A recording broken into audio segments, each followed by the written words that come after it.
Mount Kholetseko gets its name from the local Mansi language. Literally, it means the mountain of the dead. According to the legend, 9 Mansi hunters stayed here overnight during their hunting trip. The next morning, all 9 were found dead by their friends. None of them showed any signs of violent death. Thus, the mountain became regarded as haunted. Local native tribes avoided the peak and never ventured here. It could be regarded as a cute local legend. However, increased active exploration of the region in the second half of the 20th century supported the grim name of the mountain. To this day, people die here. The cause of death often escapes rational explanation. Mysterious number 9 seems to haunt tourists, geologists, and all those who dared to visit this place. The most famous accident happened here in 1959 that 9 young men and women died under strange circumstances. The pass to Mount Kholetseko became known as Dyatlov Pass after their leader Igor Dyatlov, known as Ekaterinburg. Several students from Ural Polytechnical Institute, currently known as Ural State Technical Institute, intended to climb Mount Ottorten.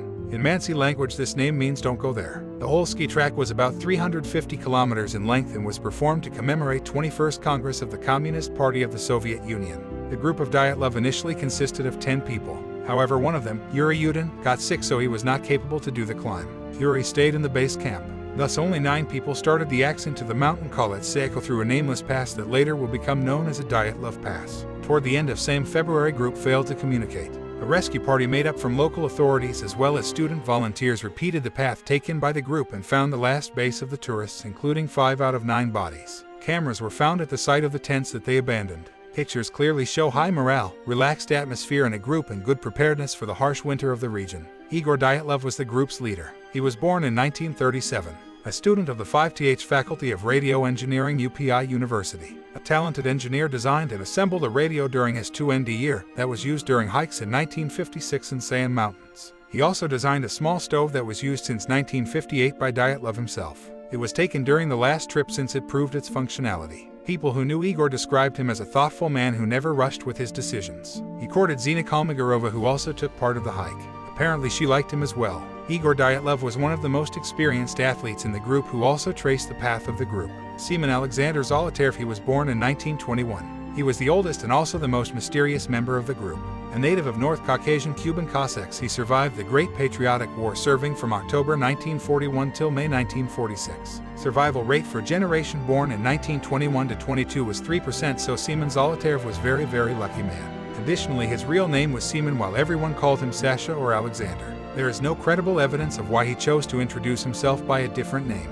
It is known that he joined a communist party after the war. In April 1946, Zolotarev transferred to Leningrad Military Engineering University. Later, he transferred to Minsk Institute of Physical Education. In the early 50s, he worked as a guide for tourist base of Artabash in Altai in South Siberia. Although his career might seem usual, it is hard to explain certain points in his biography. He could have stayed in the army, but left it. He could have stayed and worked as a tourist guide at one tourist base, and yet he moves across the country repeatedly without explanation. Additionally, being a Cossack from the south, it is highly unusual that he never got married, never had any kids, and had numerous strange tattoos that he hid under his clothing.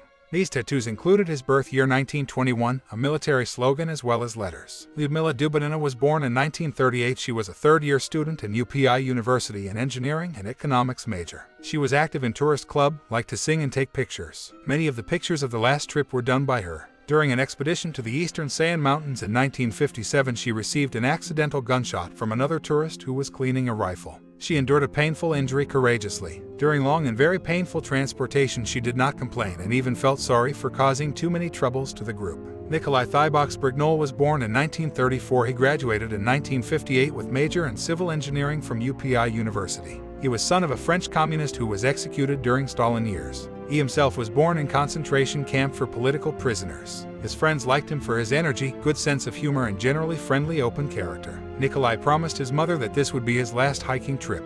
Alexander Kolvatov was born in 1934. He was a fourth-year student at a physics major in UPI University. Prior to moving to Sverdlovsk, he finished Sverdlovsk mining and metallurgy college, majoring in metallurgy of heavy non-ferrous metals. He distinguished himself as a good student and moved to Moscow to work in secret institute of the Ministry of Media Machine Building that was called merely by its serial number of I-3394. Later, he moved to Research Institute of Inorganic Materials that was engaged in producing materials for the growing nuclear industry. In 1956, he moved back to Sverdlovsk and joined UPI. His friends described him as diligent, pedantic, methodical, with clear leadership qualities. Yuri Krivonishenko was born in 1935. He graduated from UPI University in 1959. While working in Chelyabinsk 40, a secret nuclear facility, he experienced a disaster that became known as Kostumkoy accident. On September 29, 1957, plutonium plant experienced radioactive leak. Yuri or George Krivonishenko was among the people who was sent to clean it up. His body will wear clothes that have traces of radioactivity that some trace to this particular event. However, being an engineer, Yuri had more knowledge about radioactivity than most people at the time, and it is highly unlikely that he kept any of the clothes that he was wearing 2 years prior to the trip. Rustam Slobodin was born in 1936. He graduated from UPI University in 1959. He was a very athletic man, honest in dissent, although quiet at times. He liked to play mandolin that he often took during long hiking trips. His father was a professor at another Sverdlovsk University. Although Rustam was ethnically Russian, his father gave him a traditional Tatar name following a popular fashion of international friendship of all men. This was USSR after all, with its own ideology. Yuri Doroshenko was born in 1938. He was a student of the same UPI University. He was involved in a relationship with Zina Kolmogorova and even went to meet her parents in Kamensk, Urals. Although they broke up, he kept a good relationship with Zina Kolmogorova and Igor Dyatlov. Zinaida Kolmogorova was born in 1937. She was fourth-year student at UPI University at radio engineering major. She was an experienced hiker who had her share of difficulties. During one of her trips, she was bitten by a viper. Despite pain and suffering that this bite caused her, she refused to lighten her load, unwilling to cause hardship to others. This photo was taken with the group, and since what attacked them is unknown, this photo reveals something odd in the foreground behind the table. On a closer look, you would think this was one of the skier, but if you look long enough, the face looks non-human. Could this be the clue to what attacked them on the night of 1959? It still remains a mystery to this day. There were several entries in their diary that explain their journey that led up to the event of that night. Last recording writing the diary was from Igor Dyatlov. The 31st of January, Dyatlov group leaves some of their gear in a forest on a platform set high above ground known as Labaz or Camp Base. The 1st of February, the group leaves on the last day of their trip. They start out fairly late and walk for only 2.5 miles. They set a tent around 5 p.m. on a slope of Koletsyak, just 10 miles from the Mount Odorkin. They eat their last dinner between 6-7 p.m. Subsequent investigation showed that 1 or 2 of the members left the tent to urinate outside of the tent. Since Seaman Zolotarev and Nikolai Thibox-Brignol were better dressed, it was suggested that it was the 2 men who left their shelter before something happened. This picture puzzles many people. This is the last picture that was made by the camera of the Dyatlov group. Some say someone accidentally snapped a picture after the tent was discovered. Others claim it was damaged. Some see a man with raised hands and something flashing or burning in the background. Many explanations have surfaced. There is no agreement on its nature, though. The investigation discovery. Dyatlov Group 10 after attack inside the tent. The tent was cut from the inside out as they tried to escape the tent from something mysterious that attacked them. There have been many theories to what might have happened, from criminals in the area, special forces, Mansi natives to an avalanche, but have all been debunked due to the nature of injury sustained on the skiers. Medical autopsy of the bodies. Autopsy of first 4 bodies, Doroshenko, Krivonishenko, Dyatlov, Kolmogorova, was performed in a village of Vizhay on March 4, 1959 by Boris Alexievich Vazurgeny. Ironically, his last name means reborn in Russian. Interesting choice of profession. He recorded damages and clothing that the victims wore at the time of their discovery. Autopsy of Rustam Slobodin, who was found on the 5th of March, was performed on 8th of March. Yuri Doroshenko is one of the 2 tourists that were found under a cedar. He was most sturdy and tallest member of the group at a height of 180 centimeters. He was wearing a vest and a shirt, short-sleeve shirt, knit pants and shorts over pants. On his feet, a pair of wool socks. Pants had tears inside of the thighs. Additionally, the left foot had burnt socks, no footwear. Ear, nose and lips are covered by blood. Right armpit has a bruise 2 centimeters 1.5 centimeters. Inner surface of the right shoulder has 2 abrasions 2 centimeters 1.5 centimeters with no bleeding in the tissues, 2 cuts on the skin. In the upper third of right forearm, brown-red bruises with size 4 1 centimeter, 2.5 1.5 centimeters, 5 centimeters. Fingers on both hands have torn skin. Bruised skin in the upper third of both legs. Signs of frostbite on face and ears. On the right cheek, foamy gray fluid discharges from the mouth. Amount of urine was 150 grams. Foamy gray fluid that was found on the right cheek of the deceased gave some doctors a reason to think that before death someone or something was pressing on his chest cavity. Discharges were quite common during forceful interrogation by the NKVD and special forces. This could also be a reason of a nasty fall from a tree. Nevertheless, this aspect was ignored in the final papers. Cause of death, hypothermia. George Krivonishenko, his body was the second discovered underneath the cedar. He was dressed in shirts, long-sleeve shirt, swimming pants, and torn sock on his left leg. He had no footwear. Bruises on the forehead 0.3 1.8 centimeters and a bruise around left temporal bone.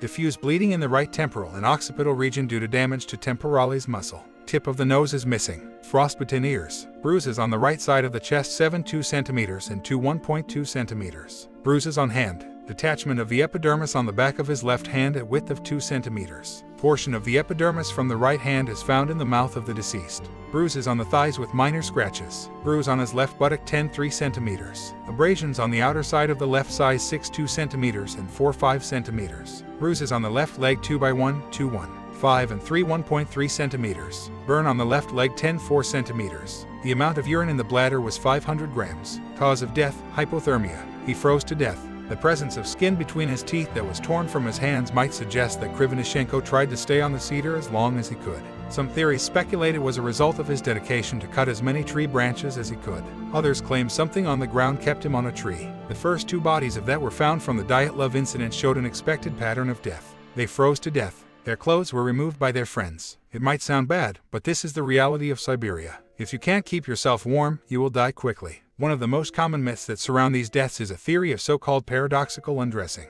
This theory ignores the fact that the bodies were undressed after they died, and it was done by other members with the help of a knife in some cases. Different articles of clothing were simply cut from the dead bodies or taken off and used by other members of a group. These tourists clearly showed logical will to stay alive. There was no state of panic and there was no illogical actions. Bodies were carefully and respectfully laid side by side and their possessions were divided among the survivors. Zinaida Kolmogorova was better dressed than bodies underneath the cedar. She had 2 hats, long-sleeved shirt, sweater, another shirt and a sweater with torn cuffs. It was unclear whether she cut them off or they were torn by another person. She also had trousers, cotton athletic pants, ski pants with 3 small holes on the bottom. She also had 3 pairs of socks, no footwear and a military mask. Swelling of meninges, important feature of hypothermia. Frostbites on the phalanges of fingers. Numerous bruises on hands and palms. A long bruise that encircled her on the right side, 29.6 centimeters. Amount of urine in bladder is 300 grams. Her cause of death was proclaimed as a hypothermia due to violent accident. Further studies proved that she was not sexually active at the time of her death. Igor Dyatlov's death. The head of the deceased was bare. He had unbuttoned fur coat with pockets, a sweater, long-sleeved shirt, ski pants over his pants. Footwear was absent. He had only 1 pair of socks, woolen on the right, cotton on the left. It is hard to explain this uneven distribution. It could be that he had 2 socks on 1 foot and later took it off to protect the other bare foot. It might have been someone else's sock who simply gave it away to protect a friend from a certain death. He had a pocket knife in a photo of Zina Kolmogorova. The clock on the hand showed 5:31. Minor abrasions on the forehead. Abrasions above the left eyebrow of brown-red color. Brown-red abrasions on both cheeks. Dried blood on lips. Lower jaw had a missing incisor. The mucosa was intact that suggests the tooth was lost long before the final trip.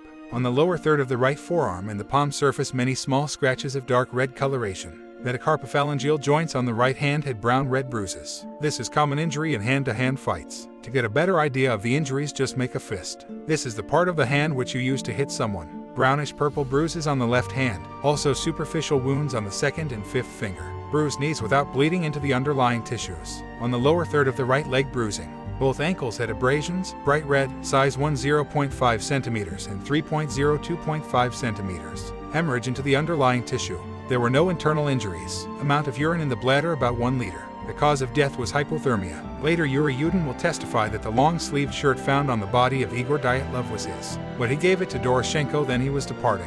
It would be logical to assume that Dyatlov got it from a frozen body of the Doroshenko after he had died. Rustam Slobodin wore a long-sleeved shirt, another shirt, sweater, 2 pairs of pants, 4 pairs of socks. Unlike previous bodies, he wore 1 boot on his right leg. His watches stopped at 8:45 a.m. His pockets had 310 rubles and the passport. Additionally, searchers discovered a knife, pen, pencil, comb and a matchbox with a single sock. Minor brownish-red abrasions on the forehead. 2 scratches are 1.5 centimeters long at the distance of 0.3 centimeters between them. Brownish-red bruise on the upper eyelid of the right eye with hemorrhage into the underlying tissues. Traces of blood discharge from the nose. Swollen lips, swelling and a lot of small abrasions of irregular shape on the right half of the face. Abrasions on the left side of the face. Epidermis is torn from the right forearm. Bruises in the metacarpophalangeal joints on both hands. Similar bruises are common in hand-to-hand combat. Brown cherry bruises on the medial aspect of the left arm and left palm. Bruises on the left tibia in dimensions at 2.5 1.5 centimeters. fracture of the frontal bone and hemorrhages in the temporalis muscle that were found on the skull of Rustem Slobodin. Boris Alexievich Vozrozheny suggested that this could be done with some foreign blunt object.